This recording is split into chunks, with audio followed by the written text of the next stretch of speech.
रात करीब 11:30 बजे जोरदार धमाका हुआ। इससे भीषण आग लग गई। हमें पता चला कि ऑक्सीजन सिलेंडर फट गया है। सामने वाले गेट पर भीषण आग लगी हुई थी। हम अंदर नहीं जा सके।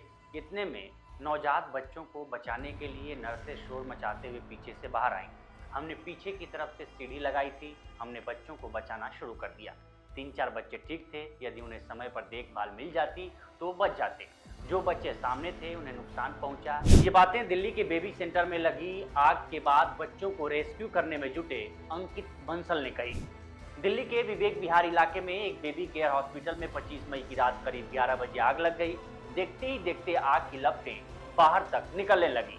इस हादसे में 7 नवजात बच्चों की दर्दनाक मौत हो गई, जबकि 12 नवजात बच्चों का रेस्क्यू कर लिया गया। इंडियन एक्सप्रेस की रिपोर्ट के मुताबिक हादसे के वक्त मौजूद लोगों ने बताया कि स्थानीय लोग और शहीद सेवा दल के सदस्य सबसे पहले मदद करने के लिए भागे।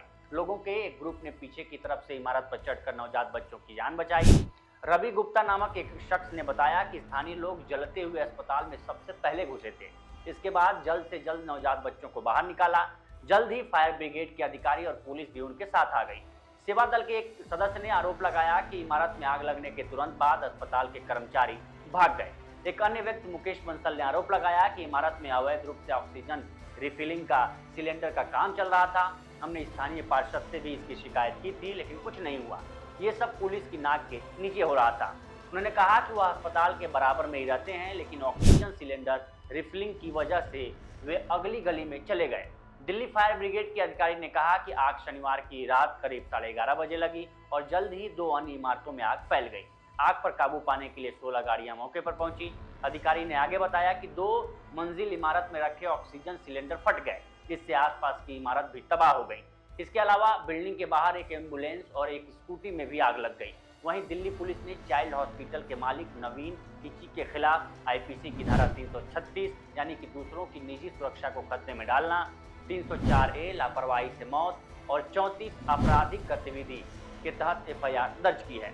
वो पश्चिम बिहार का रहने वाला है। घटना के बाद से वह फरार है। उधर घटना के बाद परिजन अपने अपने बच्चों की तलाश में जुटे हैं। दैनिक भास्कर की एक रिपोर्ट के मुताबिक एक नवजात के रिश्तेदार सुमित ने कहा कि 20 मई को मेरे भाई के बच्चे को न्यू बॉर्न बेबी केयर अस्पताल में भर्ती कराया गया था। हम पुलिस स्टेशन गए और बच्चे की जानकारी मांगी। उन्होंने हमें अस्पताल जाने को कहा। एक अन्य बच्चे की मां ने कहा कि मेरा बच्चा पिछले 3 दिनों से यहाँ भर्ती था, उसे सिर्फ बुखार था। आज सुबह एक रिश्तेदार से आग लगने की खबर मिली। अस्पताल से कोई जानकारी नहीं दी गई।